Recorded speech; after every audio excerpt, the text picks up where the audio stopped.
Ya kalau secara teknis kan sebenarnya untuk keterampilan tersebut mudah didapat, tapi mungkin ke karakternya bahwa kita bermain di sini tuh pelihara tempat latihan kita. Oke, ketemu lagi di acara ngopi, ngobrol seputar pendakian Indonesia. Ya, kali ini kita ada narasumber, seorang praktisi expert di bushcraft. Jadi satu bagian dari pendakian, salah satu dari part dari gunung hitam, yaitu bushcraft. Nah, ini kita kenalin dulu. Kang Os, apa kabar? Baik. resep. Oke, nih Kang Os, kita sekarang mau ngobrol-ngobrol mengenai seputar pendakian di Indonesia, tapi lebih ke arah bushcraft. Ya.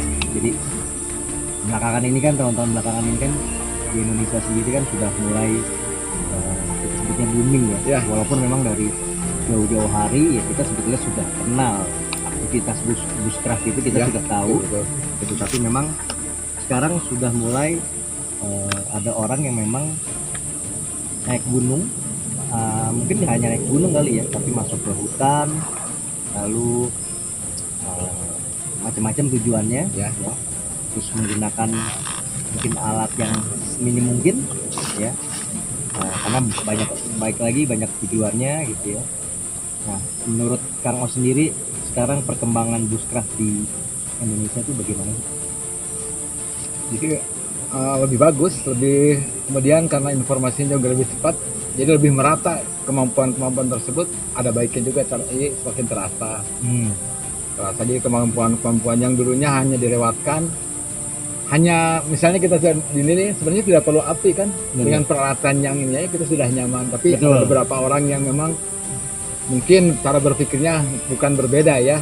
Bagaimana kalau terjadi seperti ini, sehingga sebab memasak juga perlu kemauan.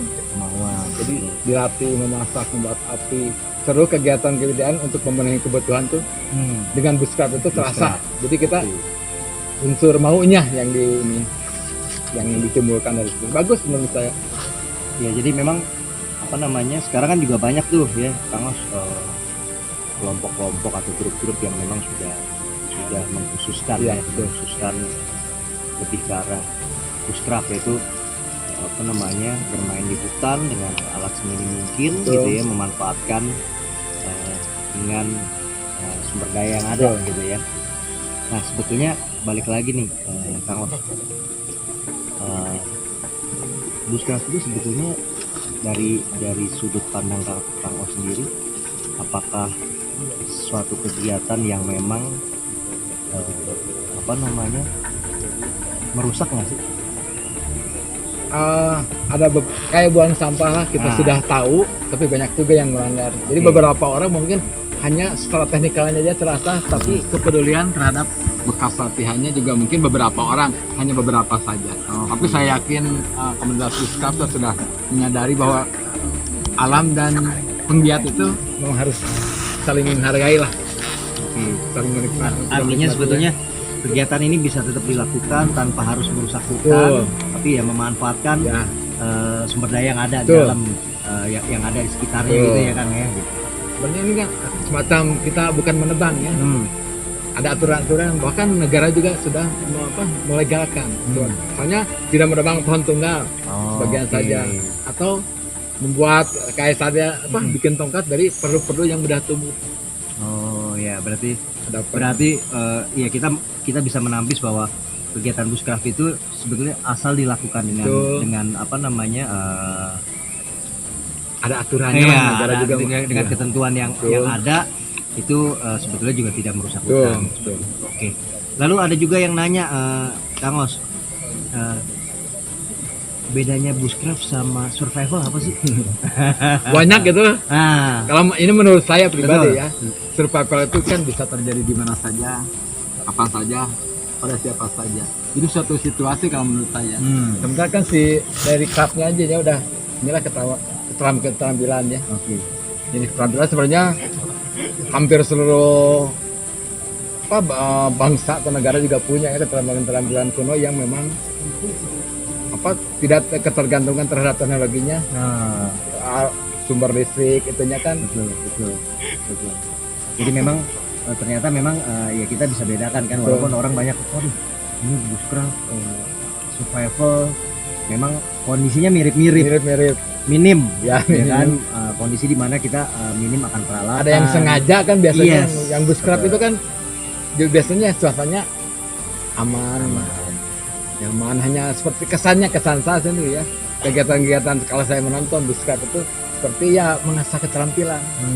Karena situasi survival itu kan tidak bisa diduga lah. Betul. Jadi memang mungkin dari relatednya, kalau yang survival itu kondisi yang dimana sebetulnya kita bisa berlatih. Betul. Tapi kita tidak mengharapkan seperti itu kejadian gitu. Tapi bushcraft itu lebih ya kita mempersiapkan untuk kegiatan itu ya. Oke.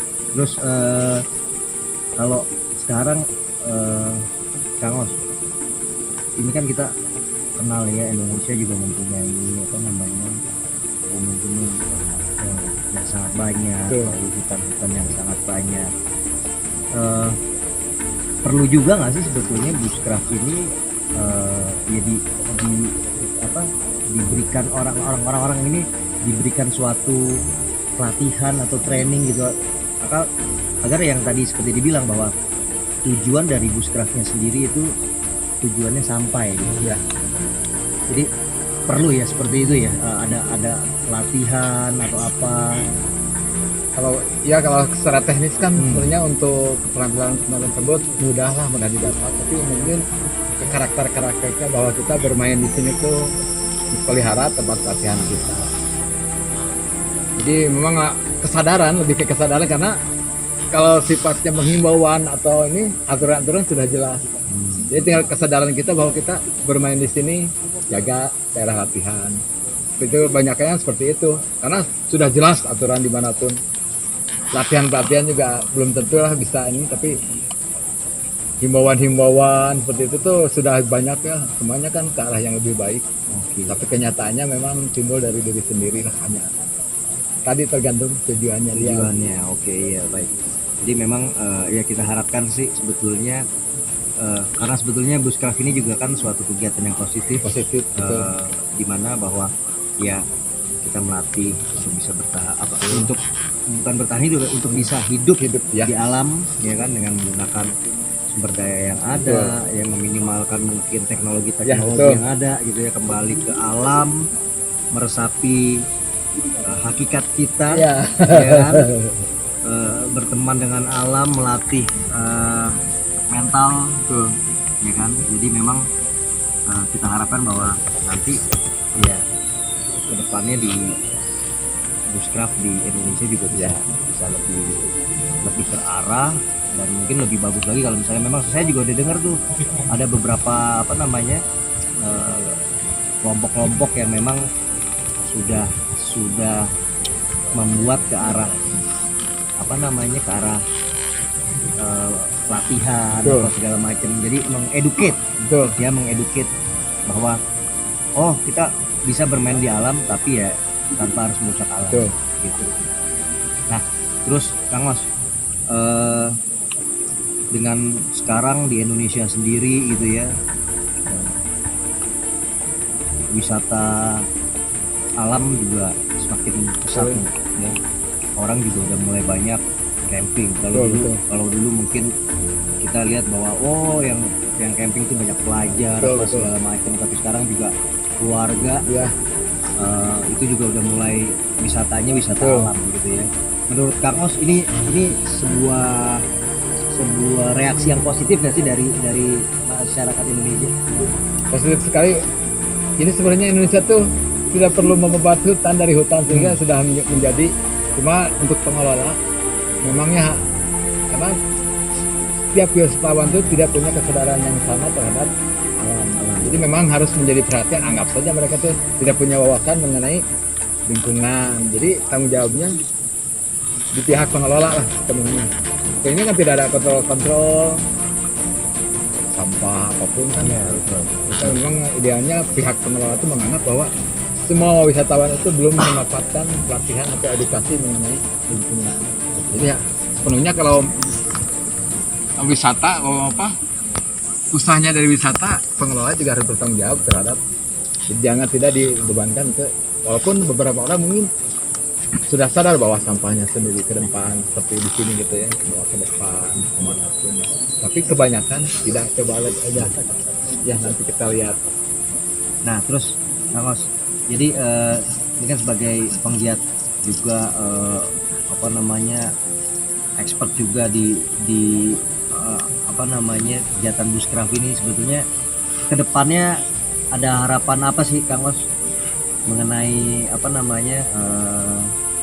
tema Bushcraft ini di Indonesia? Apakah ya kita harapkan bahwa kedepannya juga makin banyak orang yang akan sadar akan penggunaan teknologi atau segala macam. Nah, kalau menurut Kang Os, harapannya kedepannya untuk Bushcraft Indonesia lah, itu bagaimana Kang? Ya kalau saya lihat kan sebenarnya tekniknya itu saja ya, tinggal mempertahankan saja, kemudian menyebarkan, tadi disertai dengan edukasi mengenai pemeliharaan tempat lingkungan, jadi ke unsur lingkungannya, karena secara teknikal tadi pengetahuan mudah didapat, bacaan, tontonan, latihan. Ya, oke. Jadi itu tadi obrolan saya dengan Kang Os, seorang praktisi dan expert di Bushcraft di Indonesia, salah satunya. Mudah-mudahan ada manfaat dari obrolan kita. Jangan lupa saksikan acara ngopi dengan tema yang lain. Ngopi, ngobrol seputar pendaki Indonesia.